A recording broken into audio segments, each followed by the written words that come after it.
Shalom semua. Ya, saudara, pada saat tadi kita pujikan seperti Bapa sayang anaknya, Tuhan tuh berkata bahwa sudah terlalu banyak yang letih, sudah terlalu banyak yang mengalami bahkan kesuaman. Tetap beribadah, tetap pelayanan, tetapi yang tidak bisa dipungkiri, hati kering, hati kosong. Hati menjadi bahkan tawar, bahkan hari-hari yang dilewati hanya sebuah rutinitas. Saudara terkasih, kita ini bersyukur punya Tuhan yang sekaligus Dia Bapa kita. Dia yang mengerti setiap keadaan kita. Bahkan dikatakan tadi, bahkan Dia tidak menghukum setimpal dengan dosa apapun yang kita lakukan. Bukan berarti Dia kompromi, saudara. Bapak itu sangat mengenal anak-anaknya. Asal di hati kita ada sebuah pertobatan, ada hati yang takut akan Tuhan. Saudara, sadarkah hari-hari ini ada sebuah pertandingan demi pertandingan yang terus kita lewati setiap hari.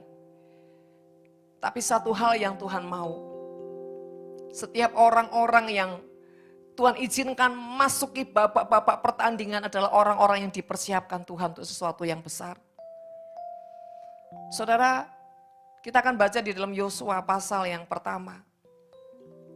Dan saudara, menangkaplah apa yang Tuhan taruh di hati setiap saudara. Karena setiap kita punya takaran yang berbeda-beda. Kalau itu benih firman dan itu sangat yes dalam hatimu, materaikan itu di loh hatimu, saudara. Saudara, di tema ini dikatakan di mana perintah Tuhan kepada Yosua untuk merebut tanah Kanaan. Kenapa apa arti tanah Kanaan, saudara? Tanah yang benar-benar limpah. Tanah yang benar-benar punya kesuburan, bahkan apapun yang ditanamnya selalu menjadi panen-panen yang besar. Kanaan itu bicara, saudara, lahan, tanah, hidup, dan sesuatu yang baru dari hidup kita. Nah, saudara terkasih, itulah janji Tuhan buat setiap kita. Kapan itu, Bu? Tergantung saudara dan saya menangkapnya. Tergantung sedalam apa kau percaya. Apakah tahun depan? Saya bilang kalau saya nggak perlu tahun depan, kalau bisa tahun ini Tuhan. Makanya saudara terkasih, semua itu tergantung reaksi hatimu. Seberapa kau yakin dan percaya. Saudara, sebelum ayat ini, sebelum firman Tuhan, saya percaya tidak ada sesuatu yang kebetulan karena saya ini tidak pernah yang gini, nanti nyanyi ini ya, nyanyi itu ya, nyanyi itu ya. Enggak. Semuanya mengalir begitu saja. Nah, saudara terkasih, jujur waktu ujian seperti Bapa sayang anaknya. Bapa engkau sungguh baik. Dari awal yang pujian katakan, Bapa engkau baik. Saya udah mulai curiga ini. Bapa engkau baik. Kau selalu baik kepadaku, Bapa ku cinta kau. Saudara, kalau ada anak tiba-tiba nempel di papanya, Papa engkau baik, pasti ada sesuatu. Betul Pak, betul saudara? Kalau misalkan Aurel nggak pernah datang ke mamanya bilang, Mama engkau cantik. Waduh, mama udah tahu nih pasti ada sesuatu. Kau selalu baik pada Aurel. Mama ku cinta kau. Terus saya bilang, sudah langsung terus terang aja mau apa. Tapi ini enggak loh saudara, justru Tuhan yang menghampiri kita. Justru Tuhan yang menyodorkan. Ayo nak bilang, aku baik. Kenapa? Saudara, belajar ya, setiap pujian itu pasti ada sesuatu di baliknya. Ketika kita bilang, Bapa engkau baik. Saudara, sebetulnya di hadapanmu dan di sekelilingmu ada iblis-iblis, kuasa-kuasa kegelapan yang hendak mendakwa hidupmu. Bahkan akan lapor kepada Bapa, ini anak enggak layak. Ini anak enggak layak. Ini anak ada kesalahan, ini ada berapa pelanggaran dan bla bla. Dan saudara, sebelum sesuatu terjadi, Bapa menyodorkan sesuatu. Dia datangi anaknya, ayo nyanyi. Bapa engkau baik. Bapa engkau baik. Kau selalu baik kepadaku. Bapa ku cinta kau. Aku memujimu. Aku menyembahmu. Ku nyanyi haleluya.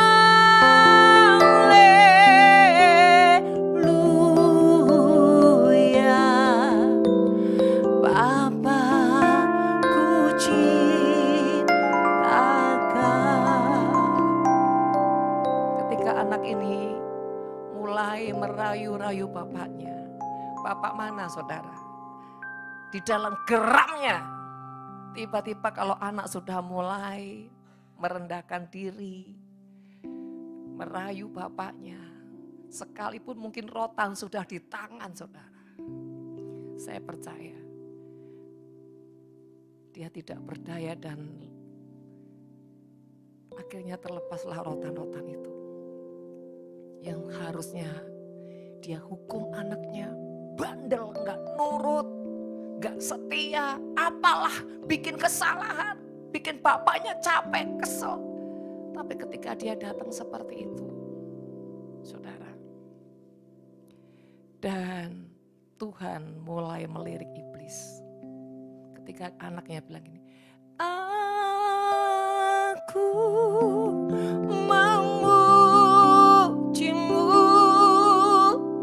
aku menyembahmu, ku nyanyi haleluya.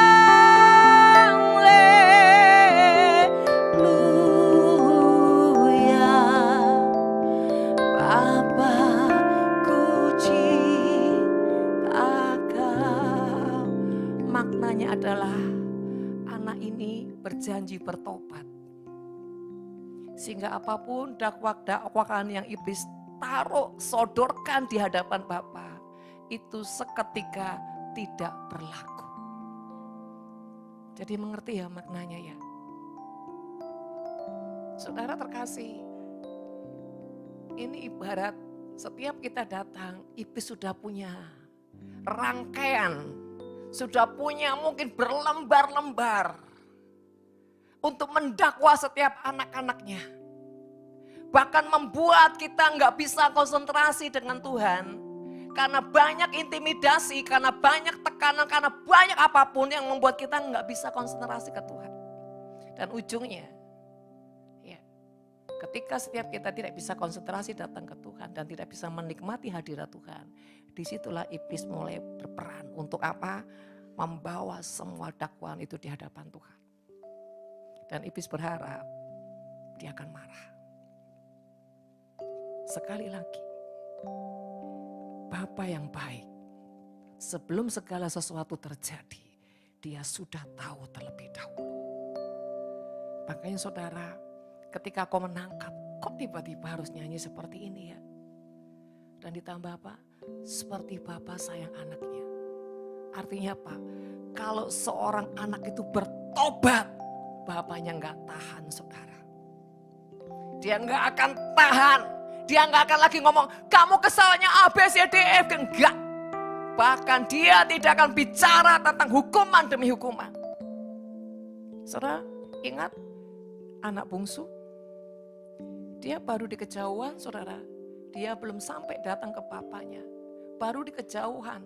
Tapi ketika bapaknya melihat, siapa yang datang menghampiri? Papa, bukan anak bungsu. Malam hari ini, dia menghampiri setiap kita. Seperti Bapa sayang anaknya, demikianlah Engkau mengasihiku. Kau jadikan biji matamu, Kau berikan semua yang ada padamu. Bayangin saudara, anaknya udah nakal, jatuh, brutal. Tapi ketika datang kepada Papa, aku berdosa di hadapanmu. Aku salah, aku tidak layak. Bahkan dikatakan, kau jadikan biji mataku. Artinya apa? Ketika kita punya pertobatan, dia sudah tidak bisa lihat lagi sehancur apa, sebesar apa dosa yang kita perbuat. Karena apa? Bagi dia, engkau tetap anakku. Saudara, bahkan apa dikatakan, kau jadikan biji matamu. Kau berikan semua yang ada padamu. Artinya ketika anak bungsu ini datang, bapaknya buat apa? Kerahkan pesta. Diberikan apa saudara? Cincin. Diberikan jubah yang baru. Saudara, mungkin hari-hari ini, minggu-minggu ini, bulan-bulan ini, kita letih dengan semuanya. Kita berusaha bangkit, kita berusaha kejar Tuhan, kita berusaha setia. Tapi ujungnya jatuh lagi. Ujungnya enggak setia lagi. Ujungnya mengingkari lagi. Bahkan seringkali dalam kondisi tekanan demi tekanan, kita jadi marah-marah, emosi meledak-ledak, dan ujungnya kita tertuduh lagi. Sehingga ketika kita mau datang ke Tuhan, iblis bilang gini, sudah kamu gak layak. Kamu tuh marah-marah terus kerjanya.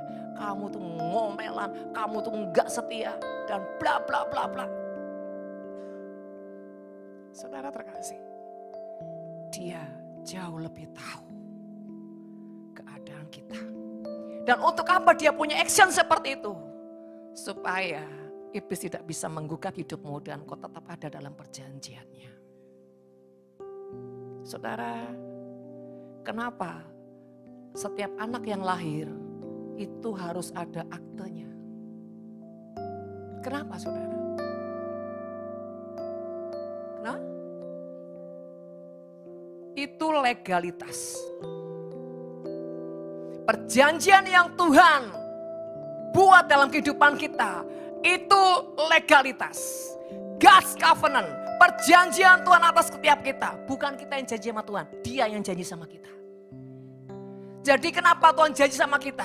Karena Tuhan tahu kita nggak bakal mampu melewati perjalanan demi perjalanan tanpa Dia jamin kita.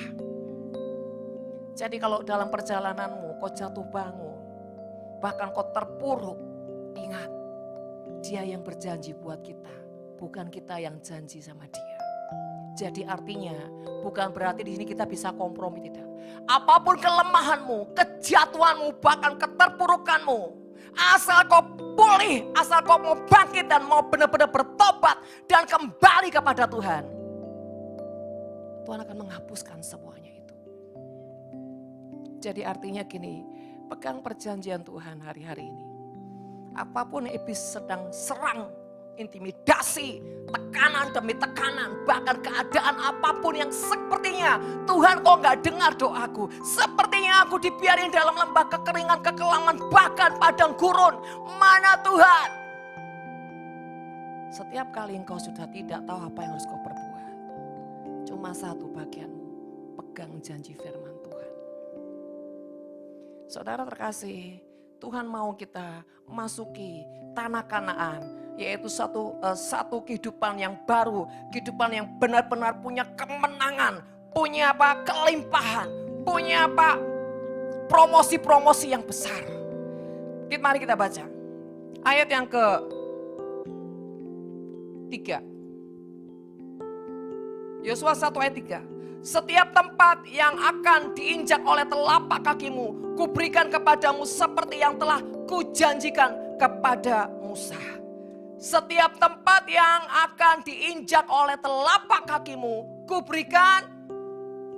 Saudara, 2 hari yang lalu Tuhan itu tiba-tiba ingatkan saya akan Bali. Bukankah kamu berapa kali bikin Bali Bangkit lah, KKR lah apa. Artinya tempat itu sudah kau dudukin.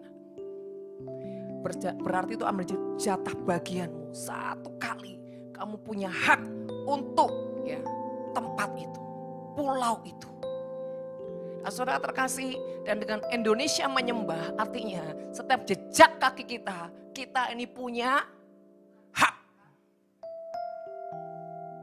Nah, saudara, coba hari-hari ini renungkan perjalananmu. Seringkali Tuhan bawa kau kemana? Dan apakah di situ pernah terjadi statement dengan Tuhan? Ini contoh Pak Jemi. Ini yang ketiga kali beliau di Waterplace, saudara. Saya bilang, kamu muter-muter ke Waterplace saya tuh, Jem. Seharusnya dia nangkap, jangan-jangan nih Tuhan kasih apartemen yang besar nanti di sana. Loh, kalau saya ya saudara, jangan, ini pasti ini ke depannya ada sesuatu ini. Jadi belajar menangkap sesuatu. Kalau kau dibolak-balik, dibawa ke sana lagi, itu apa maksudnya? Artinya 1 kali kau duduki tempat itu. Saudara belajar ya, belajar. Setiap jejak yang kau injak, Tuhan akan memberikan kepadamu. Sama, awal pertama kali saya injakan kaki ke Israel, saya bilang, saya nggak akan 1 kali, berpuluh-puluh kali, bahkan beratus-ratus kali, saya akan datang ke tempat ini.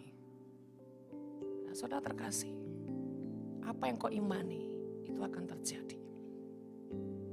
Saudara, dan ketika bahkan kita nggak pernah memikirkan sesuatu, tapi seringkali terlintas lewat jebret, sesuatu jebret.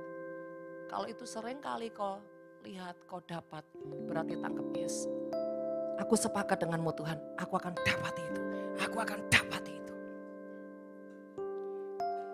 Saudara terkasih, untuk kita memasuki sebuah kemenangan, ada harga yang harus dibayar. Namanya juga kemenangan. Orang menang itu tandanya dia baru perang. Jadi jangan gini, Tuhan berjanji terus kau ngapain? Ya gak bisa saudara. Ya, ada sesuatu yang menjadi bagian kita yang harus kita kerjakan saudara. Saudara, syarat untuk memasuki sebuah kemenangan besar. Pertama kita harus menduduki, menginjak. 1 kali Tuhan tuh pernah bilang gini. Ada sebuah lahan saudara besar di dekat area rumah saya. Itu besar banget sih gitu. Tuhan tuh sedang ngomong, tuh loh dudukin, injak, main apa. Nah saudara, anak-anak melakukannya cuma mungkin 1-2 kali ya. Gitu. Nah, saudara terkasih dan sampai akhirnya kami gak setia dengan apa yang Tuhan mau. Dan ujungnya sampai tempat itu dibangun dan tapi yang menjadi PR Tuhan tuh menggelitik saya gini. Aneh ya, dibangun kok cuma tembok-tembok lingkar ya. Kenapa gak dibikin sesuatu ya? Harus ngerti itu maksudnya. Nah, kamu masih punya kesempatan. Setiap Tuhan ajak ngobrol kita harus nangkep. Jangan gini, iya aneh juga ya Tuhan. Oh goblok saudara. Parah itu saudara. Itu artinya Tuhan tuh lagi menggelitik kita. Kamu masih pengen tak? Saya ini kan kepengen saudara. Punya rumah bersalin di kampung nanti gratis gitu loh. Kasih berkati orang gitu loh. Jadi Tuhan tuh yang ngomong gini. Dan itu ulang kali ngomong. Setiap kali saya lewati itu. Aneh ya tempat itu ya. Bangun loh cuma dikelilingin tok tembok. Tidak dibangun sesuatu. Padahal rencananya ABCD. Nah itu sudah berapa tahun saudara. Cuma perencanaan tinggal perencanaan. Artinya Tuhan sedang menggiti. Kamu masih doyan. Saudara, saya bilang, yes Tuhan. Rumah bersalin. Untuk penduduk di tempat ini gratis. Ya nanti kita tinggal realisasinya saudara. Nah saudara terkasih itu contoh-contohnya. Nah harusnya langkah selanjutnya apa? Ya dikelilingi lagi saudara harusnya. Duduk itu Tuhan percaya. Bukan gini, oh punya tonggo tak pe. Oh bukan saudara itu ngawur. Kalau Tuhan berfirman ya enggak apa-apa. Kalau Tuhan enggak berfirman jangan gini. Terus tumpang tangan mau beli orang. Dalam nama Yesus punya aku. Ini ngawur saudara. Ya saudara. Nah, saya dulu juga gitu. Pertama kali saya tuh kan suka gitu lihat Innova putih gitu. Setiap lewat tuh kayak ada. Gak kepingin tak kamu, gak kepingin. Saudara saya tuh cuman kayak orang melongo aja. Kayak orang gini, ya dikasih baik tuh. Tahu nggak? Tuhan bilang gini, aku nggak suka dengan apa reaksimu yang kayak gitu tuh. Ternyata Tuhan tuh nggak doyan loh kalau gini. Ya dikasih baik, nggak dikasih baik. Wah anak tetangga kamu ini. Jadi ayo bergaul sama Tuhan tuh harus ngerti. Jangan gini, ya apa Tuhan ya enggak mungkin ya Tuhan doh. Saudara, yang penting tuh jangan ambisi, jangan serakah. Ya jangan yang aneh-aneh. Kalau Tuhan yang nawari, yes gitu saudara. Singkat cerita berjalannya kira-kira mungkin setahun lebih lah saudara. Singkat cerita berjalan 1 tahun lebih. Dan benar-benar saya punya Innova putih itu saudara. Yang kedua pengalaman gini. Waktu saya mau berangkat ke Soe, makanya Soe ini buat saya ingat lagi saudara. Tuhan cuma gini loh di airport. Kamu enggak pengen beli mobil lagi? Loh saya baru begitu Maria chatting gini. Mi ini ya mobilnya Bu Niki sudah datang. Jadi kalau kita pinjam enggak enak sih Mi. Tapi ya terserah Mami lah doanya gimana. Loh itu saya enggak ngerti, saya enggak nyantol saudara. Terus saya bilang ini, ya sudahlah saya doa. Saudara satu kali tuh enggak tahu dia tuh chatting saya berapa kali gitu loh. Saudara. Terus saya lama-lama gini, ini kayaknya sesuatu banget. Langsung tantang gini, sudah saya coba kamu lihat-lihat di dealer, dia langsung kaget saudara. Mi serius, duitnya Mi percaya saja. Tapi ujungnya saudara, dalam 2-3 hari lah Tuhan beresin. Saudara terkasih, artinya gini loh. Sesuatu yang kita tuh enggak pernah pikirkan. Kalau kita jadi orang yang setia sama Tuhan, ya, jadi orang yang terus berjalan seperti apa yang Tuhan mau. Jadi orang yang selalu melakukan yang terbaik untuk Tuhan. Tuhan itu yang bingung saudara untuk gimana ya kasih kita yang terbaik. Apa ya rencana untuk kita yang terbaik. Dia selalu memikirkan semua yang terbaik buat kita. Jadi saudara terkasih, mari jadi orang yang benar-benar belajar setia, melakukan yang terbaik. Yang kedua saudara, syaratnya adalah jadi orang yang menguatkan dan teguhkan. Ayat 7. Hanya kuatkan dan teguhkan hatimu dengan sungguh-sungguh. Bertindaklah hati-hati sesuai dengan seluruh hukum yang telah diperintahkan kepadamu oleh hambaku Musa. Janganlah menyimpang ke kanan dan kiri supaya engkau beruntung kemanapun engkau pergi. Saudara, orang yang pegang janji Tuhan itu harus kuat dan teguh. Jangan seperti ini, yes amin, pulang. Masuk iya sih. Nah ini repot saudara. Misalkan rumah Nafiri, yes, jangan gini. Tapi ya berapa ya Tuhan uangnya ya Tuhan ya. Kapan ya Tuhan ya, tidak akan terjadi saudara. Apapun yes. Keadaan rasanya enggak mungkin, pokoknya aku percaya Tuhan. Tidak tahu caranya gimana, pokoknya aku percaya. Enak saudara, pokoknya enak saudara. Nah saudara terkasih, janji Tuhan itu ada sebuah tantangan, ada sebuah peperangan. Apa tantangannya saudara? Tantangannya sesuatu yang selalu kita lihat itu enggak mungkin. Tapi bagaimana kita punya keputusan bahwa kalau itu Tuhan tidak ada yang tidak mungkin. Yang kedua saudara, kenapa harus kuatkan dan teguhkan? Artinya gini nih, lakukan apapun yang Tuhan mau kau lakukan. Percayalah. Jadi perjalanan, proses, didikan apapun yang Tuhan mau kau harus melewatinya. Ingat saudara. Ini adalah sarana untuk kau bisa menduduki Setiap peperangan demi peperangan itu dengan kemenangan. Kemenangan untuk Tuhan itu apa sih? Di hadapan Tuhan kemenangan kita apa sih? Sikap hati. Jangan kita punya reaksi berontak, marah, gak percaya sama Tuhan. Saudara seperti apa? 10 pengintai. Mereka marah semua, kecewa, kepahitan. Kalau hidup kita tidak pernah bisa menguasai diri dan tidak bisa menenangkan gelombang di jiwa kita, selamanya kita nggak akan pernah bisa melihat kuasa Tuhan. Apapun jalan yang harus dilewati, harus percaya. Berapapun harus harga dibayar, seperti Indonesia menyembah, berapapun harus dibayar, bahkan apapun harus dilewati, asal itu Tuhan, sudah nggak usah banyak cincong, jalan aja sudah. Bayangin kalau misalnya setiap kali Maria, Jamie, Mimi, uangnya ya apa Mi? Nanti di sana gimana? Ada jiwa-jiwa enggak? Saudara, ini besok kamu berangkat ke Soe nih.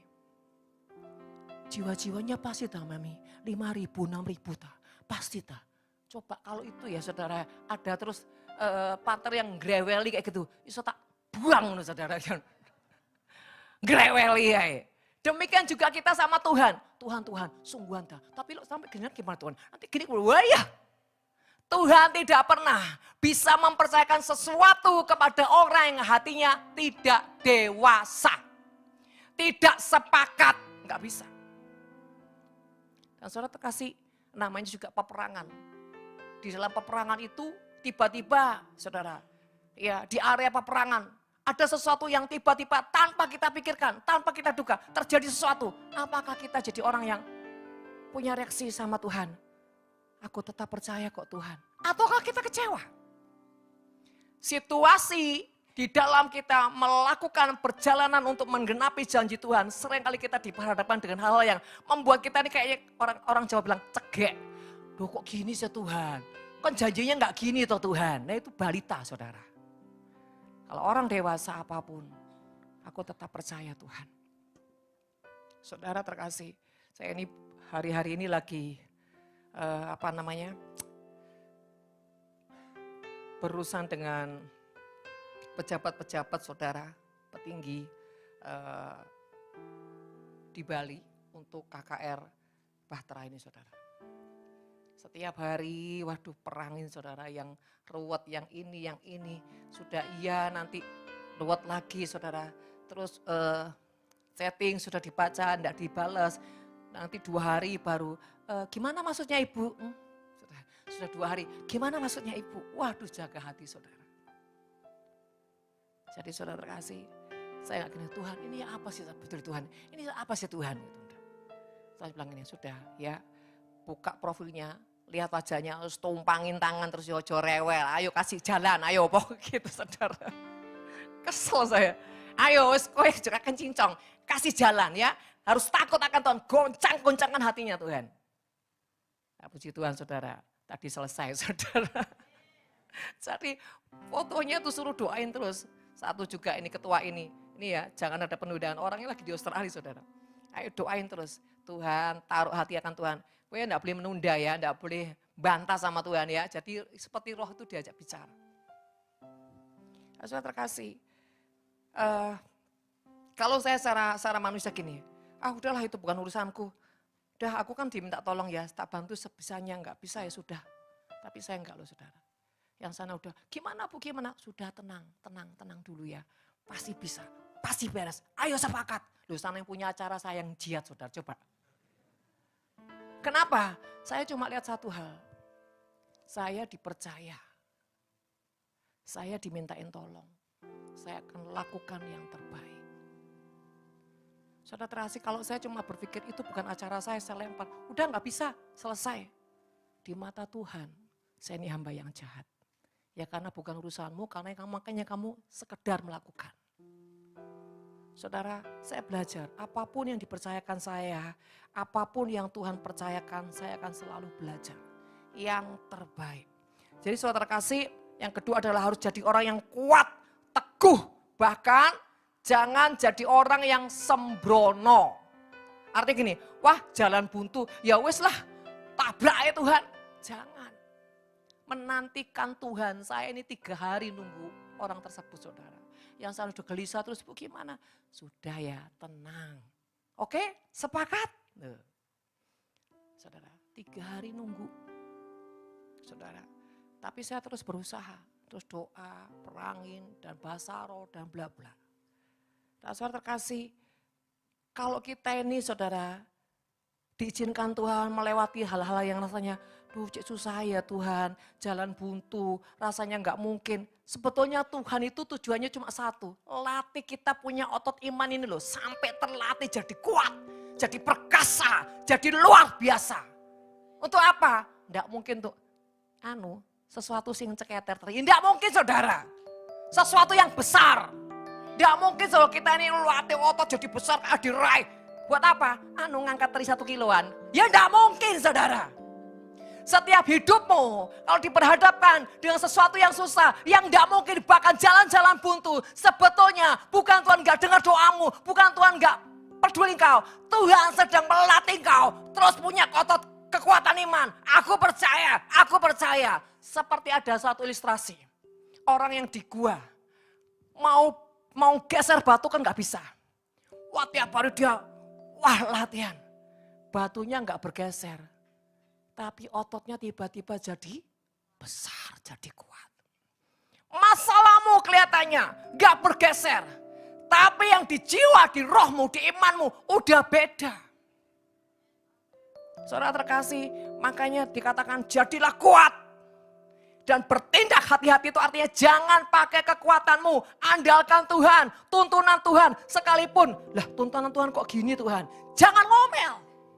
Bukankah kita sering nyanyi, aku wis gak rewel. Ingat saudara, di nafiri kita sering nyanyi, aku wis gak rewel. Jadi kok tuntutan apapun, suruh apapun, ya wis gak rewel. Tidak perlu kita nyanyi lagi aku wis gak rewel. Dilakukan. Karena ini masih rewel-rewel orang-orang ini. Yang ketiga saudara. Jangan kau lupa memperkatakan kitab Taurat, tetapi renungkan siang dan malam. Artinya, janji firman Tuhan diperkatakan, dideklarasikan, dan direnungkan. Ini maksudnya bagaimana? Jalannya seperti apa Tuhan? Setiap skenario, setiap strategi, cari tahu sama Tuhan. Jangan pakai kekuatan sendiri. Setiap strategi yang kau duduk, yang kau lakukan, kau harus tanya Tuhan, ini bagaimana? Ini seperti apa Tuhan? Biasakan apapun jalan dituntun Tuhan. Ya, jadi artinya kita tidak bisa hidup tanpa firman Tuhan. Orang hidup dalam janji Tuhan harus hidup bergaul dengan firman Tuhan. Ya, kenapa kita harus bergantung dengan firman Tuhan? Supaya langkah kita itu tepat. Ya, saudara selanjutnya.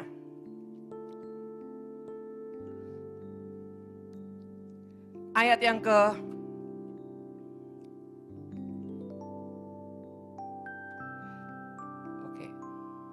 9. Bukankah telah kuperintahkan kepadamu, kuatkan dan teguhkan hatimu. Janganlah kecut dan tawar hati, sebab Tuhan Allahmu menyertai engkau kemanapun engkau pergi.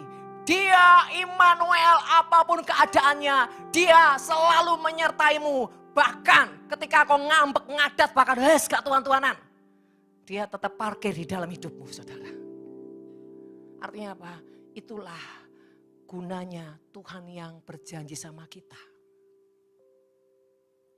Saudara, makanya dikatakan seperti bapak sayang anaknya. Coba bayangin saudara, ini contoh Aurel lagi. Kalau bapaknya kesel mangkel, gendut ini baru tempak ya gendut ini. Anak-anak gak apa-apa. Tapi bayangkan saudara, apapun dia. Bapaknya kesel, marah. Besok pikir lagi, marah lagi. Pernah enggak Jamie bilang gini, Aurel sini. Aktemu mana? Zat, sudah selesai, kamu enggak jadi apa-apa. Sana keluar. Enggak saudara. Kok jadi Aurel mami? Ya karena kamu yang bikin kesel terus. Ini gambaran anak yang terus, apa-apa. Kalau dia udah salah gini, apa sih Pak? Bapaknya udah aku empot-empotan nih, jadi dia, apa sih Pak? Saudara terkasih, sebetulnya gini loh ya. Perjalanan kita sama Tuhan itu seringkali seperti itu. Saya sendiri saudara ya. Kalau lagi kesel ke sama anak, capek nak, iya. Kadang-kadang aku juga capek sama kamu seperti itu. Loh jangan dikira saudara, saya pasti akan lurus-lurus saja, enggak saudara ya. Itu gambaran kita kok sebetulnya. Ya, maksimal, minimal apa saudara? Itulah, jadi gembala itu seperti itu, hati Bapak itu seperti itu. Apapun anak ya sudahlah, semua apa lagi. Jadi saudara, maksimal itu saudara, ya wis kamu ya gambarannya kayak gitu nah. Oh gitu ya Tuhan, oh iya ya. Ngerti? Ngerti Tuhan. Tobat? Tobat.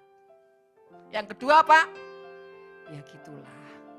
Hati gembala, hati seorang ibu, hati orang tua harus bisa. Bukan menelan ya, menelan semua yang dilakukan sampai pahit, enggak. Artinya gini, memahami. Supaya apa? Bisa meluarkan hati yang terus punya rasa cinta. Tidak pahit, tidak putus asa. Sekalipun saya jujur ya, putus asa kadang-kadang.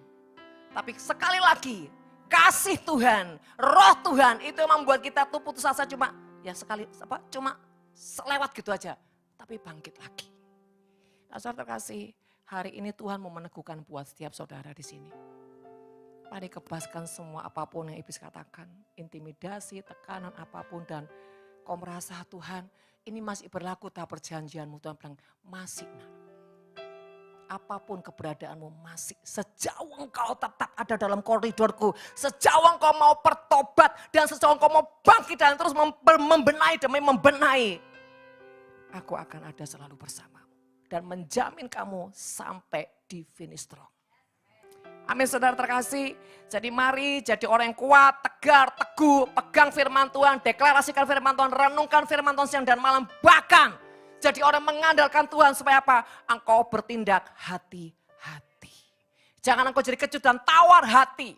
Karena kita akan 100% diperhadapkan dengan hal-hal yang seperti itu. Jadi jangan kaget. Lu kok gini Tuhan, lu kok gini? Malaikat bilang, bukankah kau nyanyi suara rewel? Jangan suka ngomong kok gini Tuhan. Udah jalani, lewati, bersyukur, percaya saja dan menguasai diri. Dan jadilah tenang. Tiba-tiba selesai kok saudara. Semua pasti tiba-tiba selesai. Itu saudara yang dimaksud apa? Tahan uji dan layak terima kemenangan. Karena sikap hatimu tidak marah, tidak kecewa, tidak berontak. Bahkan engkau tidak si orang yang melepaskan perjanjian. Dan selama kau tidak pernah melepaskan perjanjian, apapun keberadaanmu. Contohnya kalau saya bilang ya, Abraham itu sudah fatal loh dengan pernikahannya dengan Hagar. Itu merusak perjanjian, menghancurkan perjanjian. Tapi sekali lagi, asal Abraham ketika dia sadar dan bertobat, mau berjalan lagi bersama Tuhan, Tuhan akan terus mengokohkan perjanjiannya. Saudara, di Alkitab bukan tidak ada orang yang pernah gagal dengan perjanjian Tuhan. Ada. Saudara, tapi selama orang itu bertobat, Tuhan kokohkan kembali perjanjiannya. Yunus, saudara, sempat. Kecuali Kain, saudara ya. Udah diingetin, udah diperingatkan, udah keras. Tambah dia nekat. Tapi ujungnya, Kain ditolong Tuhan enggak? Tolong. Saudara terkasih, kecuali Yudas. Karena dia apa? Menghabiskan hidupnya sendiri. Itu namanya orang yang melemparkan perjanjian Tuhan. Wes gak Tuhan yang dilemparkan. Detik ketika seperti itu, iblis tangkap saudara. Maka disitulah matilah semua perjanjian. Putus semua perjanjian. Jadi mari ketika kita marah, jangan sekali-kali kita mengumbar kata-kata seperti itu. Wes gak Tuhan, buyar, lepas. Jangan, hati-hati. Ya kita bersyukur punya Tuhan yang luar biasa. Kasihnya apapun kita, kacau balaunya kita. Dia tetap melihat sisi apa. Engkau itu anaknya, aku ini Bapak. Bahkan saudara, ketika kita terhilang, Adam terhilang. Saudara, Adam apa Tuhan yang nyari Tuhan? Tuhan yang nyari Adam. Anak bungsu, bapaknya yang nyari saudara. Saudara terkasih, mari belajar pegang teguh dalam firman Tuhan. Di hari-hari akhir ini saudara, ada banyak kegoncangan demi kegoncangan. Tetapi kalau kita hidup setia dan takut akan Tuhan, kita menjadi orang yang pegang janji firman Tuhan dan hidup dalam firman Tuhan, maka apapun di depanmu, bahkan seluruh kondisi-kondisi yang buatmu tidak masuk akal, tidak mungkin, belajar memperkatakan bagi Tuhan tidak ada yang mustahil. Saudara jujur, saya setiap hari memperkatakan yang membelah laut, yang teduhkan badai lah, apalah, ya akulah penggenap firman Tuhan, hidupku genapi firman-Mu. Saya setiap kali mendeklarasikan, memperkatakan itu. Bagi Tuhan tidak ada yang mustahil. Kenapa? Kami ini harus menyelesaikan 12 provinsi, saudara. Kalau kita nggak menguatkan diri, kita nggak akan kuat. Nah, saudara terkasih, belum lagi, ya toh, memikirkan jiwa-jiwa, jemaat, saudara, memastikan mereka harus benar-benar di dalam Tuhan. Ya saudara, ya makanya kalau jadi gembala bisa rasa lah gimana. Kalau dombanya udah mulai ngilang, udah mulai nyeletong, udah gitu ya, kerasa saudara. Ya gini ya jujur, kalau orang tua nih ya, anaknya udah mulai nyelentong, mulai apa, kerasa nggak orang tua? Iya, kecuali orang tua yang nggak mau tahu ya, nggak tahu saudara. Sekalipun nggak ngeliat, terasa hatinya nih. Ini anakku udah mulai gak bener ini. Ini anakku udah mulai kemana ini. Kerasa. Cuma orang tua kan kebanyakan apa? Diam. Saudara terkasih. Sebetulnya juga gambaran Tuhan. Tuhan tuh bukan gak tahu, bukan gak lihat. Tuhan tahu, Tuhan lihat, dia paham, dia mengerti. Tapi seringkali dia melakukan yang kita tidak tahu saudara. Melindungi kita, membackup kita. Banyak cara dia sebetulnya sedang apa? Melindungi kita, melingkupi kita. Kalau tidak ada perlindungan Tuhan, sudah buyar saudara kita ini. Jadi seharusnya kita sadar dia terlalu baik buat kita.